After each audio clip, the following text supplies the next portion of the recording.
التمريرة في اتجاه احمد توفيق، فكر كتير توفيق يسلم لشيكابالا على المضمون، ولكن تمريرة وحشة لشيكابالا، وادي خطأ من أسامة، ونور السيد يعمل فنت وجعفر يحط جول جول جول جول. عملها احمد غضنفر، عملها احمد جعفر. احمد غضنفر بيضع الهدف المبادئة وهدف المبادرة لنادي الزمالك، وينير الطريق ويسعد الملايين والجماهير.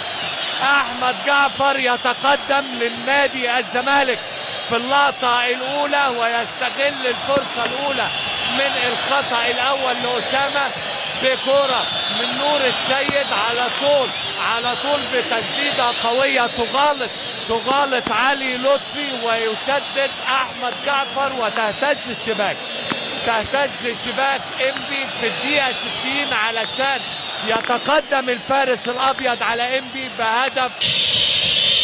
محمد شعبان هيلعب كرة، وشايف خمسة من لاعبي انبي على حدود المنطقة، وادي شعبان بيسقط كرة، وادي الالتحام خطورة، وادي جول جول جول جول.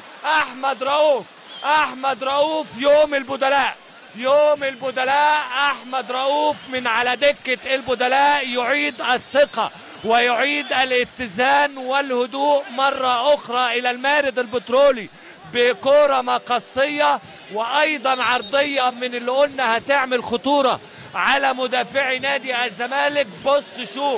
بص شوف الارتباك وسرعة رد الفعل، والكرة المقصية من احمد رؤوف، والقدم اليمنى اللي عارفة سكة المرمى، كرة لا تصد ولا ترد، ويعود انبي للقاء، وتصبح النتيجة 1 الزمالك 1 انبي.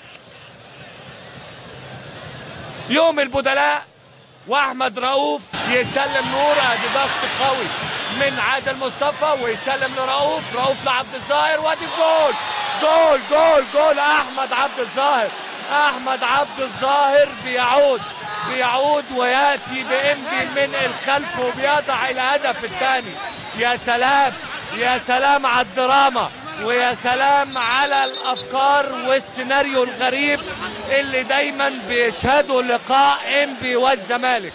بص شوف الكوره، وبص شوف الدراما واللغز والمستديره لما تحب تتكلم.